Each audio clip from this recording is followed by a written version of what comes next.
Atateekeddwa na kutula mu katebeke. Si ye muntu agwanidde mu kutula mu butebe obw'abagenyi.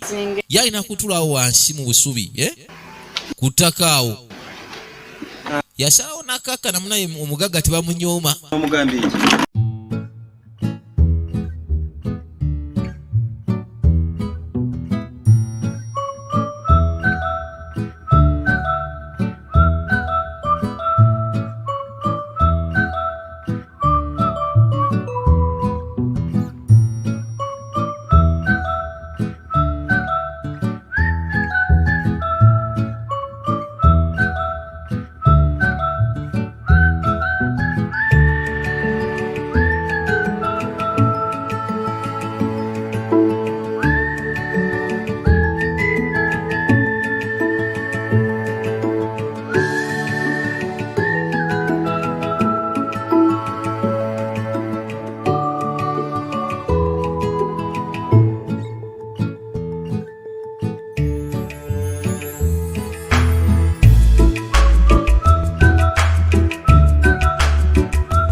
Nevijjo enjawulo era nga nzema katudde mu lambalamba agamba atya.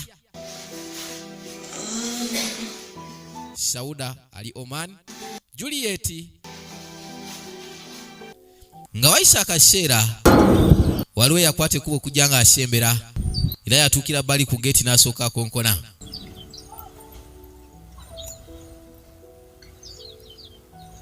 Yalina kyala baba bali eno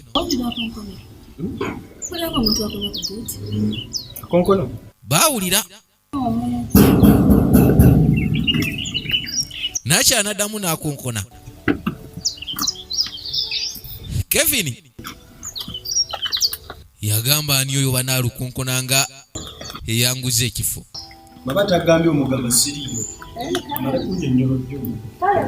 Yasalawo n'atema. Omanyi omuntu omukulu okusanga mu maka ago n'otawanyika nakyo si kyangu. Yamugamba ogenda kusooka kumugamba akunnyonnyola ebimukwatako oba tomumanyi nnyo mugambe siriiwo. Era bw'atyo nakyala yalugula magaye katundu ka 7. Hi. Oviridde wagwana. Bane nsaba ku buyambi bw'omukwano. Otya? Nasaba kukubuuzaako wa Mr. Kevin. Gwani amwagala? Nze bampita Shakiz. Oweewa? Nina wenva awo naye nga mbadde njagala Mr. Kevin.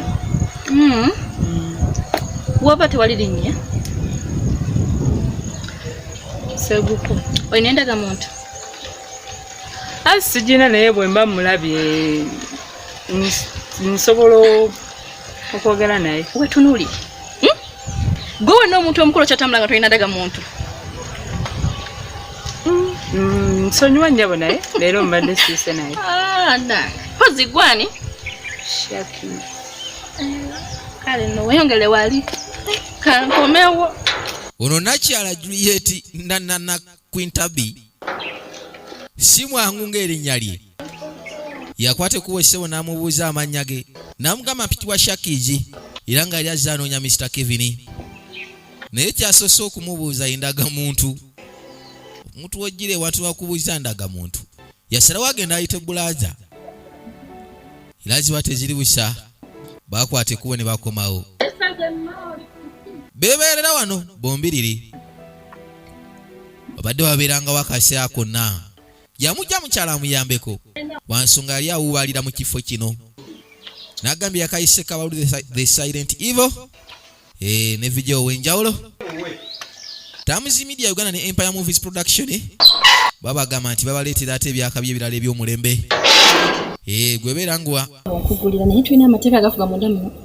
Ekisokera ddala ndoza bw'olabayo ogenda kutuukayo olabeyo wayonjo tekakutanda oba ogayiza obiti oba ogayiza biki n'osuula kasasiro munda n'ekirala bw'otuula tokuba kerere kitegeera tutubugana buli omu kuba osanze waki wasirifu n'ekisembayo nzija tomagamagambo bwetubuuba weemagamba za olabe embuzimanyi ennyumba yakuleetera weyo yakula bitya okuyingirako nkukkiriza naye agamateeka gagendereko nengonyumye. Era mukasisa kano yasooka n'amutusomera amateeka g'alina okugenderako munda maka gaabwe. Nakyala yeesaza akantu. Jebaleko. Lese. Obulamu bugamba ki? Yatuuka butereevu paka wa boosi. Wakati soko kati sisi kana katebe kati mancho soko gende munju obeko byo kolitonda oli then after all nja kuyita kamalirizo yasalawo munaye amugobewo era ng'omuntu omukulu omukozi wa bizinensi ekyo obukinga ebyokulya batuleetere yamusaba agirayo eyiyayiya munda omwo mu nnyumba babukinge ku byokulya. Akyala bamuwa waatuulira ajja amunoonya. Gwera ngo bwe yasindise Yesabo yenze.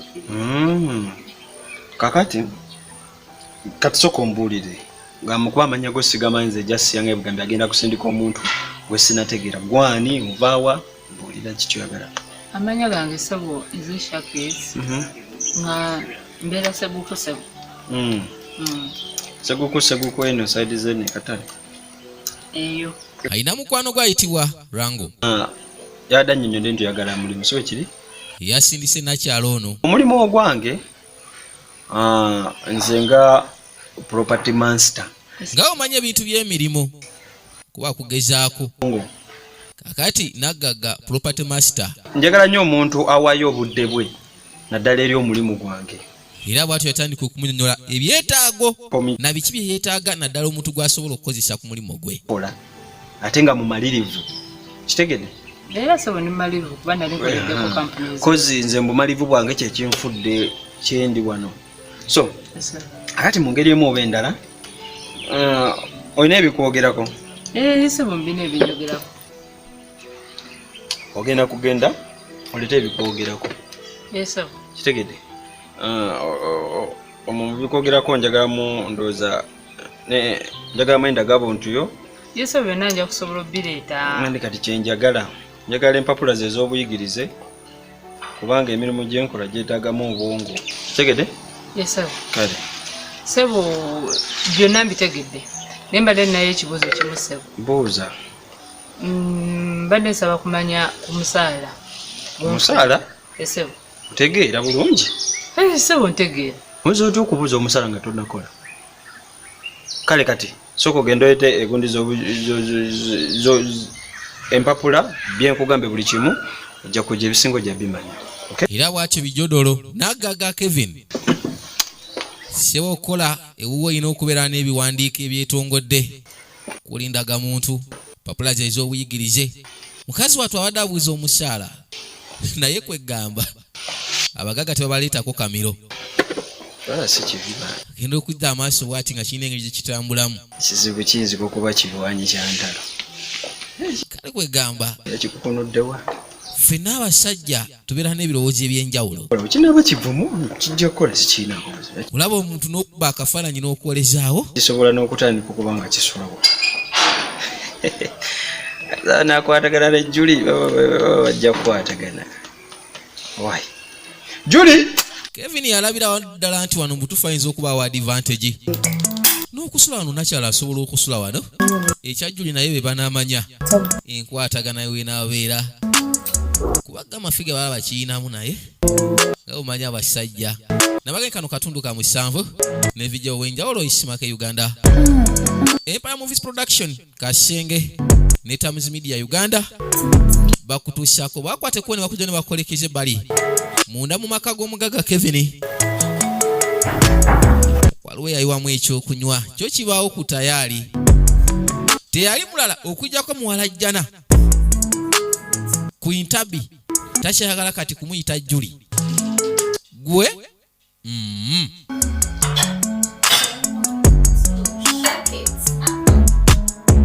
kwegamba ali maka munalinga mu mbejja.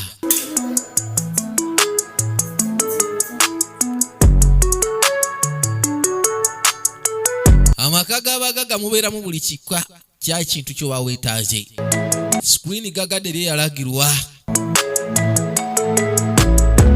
Agamba ati ajja katale. Webale kubayo nga wekkaanya oyo tagivaako. Buli kaseera abeerako nga yekkaanya abazzukulu bakoze eki. Ku intabi kintu ekisinga omunyumira gwe muziki. Ataddeko banakuba styles ez'enjawulo. Ga buyimba buli classic. Nga nawe mutufu okalaba. Owulira ddala nga kyekyo. Enju nene nzi nsimudde mpulira mbulijula ku bweri. Ye Kabaalu musajja watu yali bweru. Ne Katonda. Gena amaaso n'okwasaganya emirimu. Yagamba kuno ku nsi Katonda wabanga akyakuwadde obulamu teweeganyanga mulimu kola. Era agamba ye kaakole ebirungi biramusanga mu maaso. Wasembayo wano. Naye okumanya akooye. Amalirizawo. Yagamba tufu wano we wasemba kasita amalirizawo. Aya basi kiba kiwedde.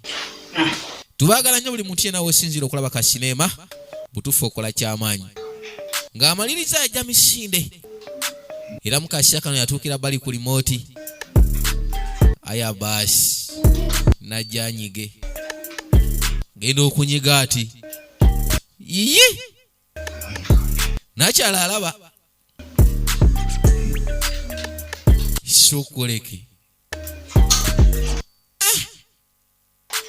Nanyiga. Kana kantu kateerako wa. Yasalawo akaddize nnyiniko nakyala yasituka.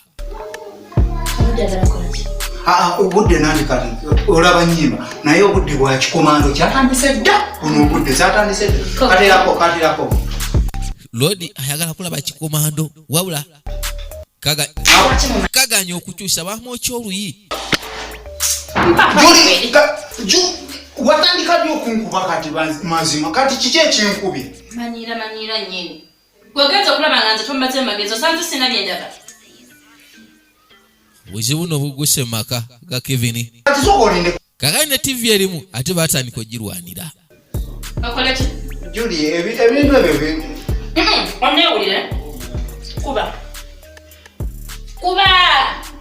Kati gwe mbugafa. Bakutenda kuba. Onaako tulabe. Bamwoki empi wabula nga takyalina kyasobola kukola. Jjukira baali bamulabudde. Ne bamugamba singa agezaako okukola ekintu ky'obusiru kyonna. Gana amaka gamulemye. Wabula ye Juli tamutyamu yadde gana amaka gaabwe. Ebyo sibyagala tulabe. Leka nawe nkyusa tulabe eri firimu naawe. Ye ali ku bya music kyokka Kabaalu tabyagala yadde okubiraba. Twaze kuyiga sooko simanyi sooko za muzana leero naawe. N'asituka amulageko ku kikyayize. Yanyumirwa. Wabula Kabaalu ayagala kwerabira firimu. Kikomando kyatandise dda maani. Nino buntu bamwenda. Babano.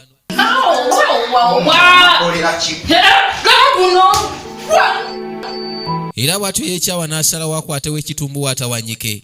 Nakyala agenda okugobagobako nga wa. ISMA K Uganda tubaagala nnyo.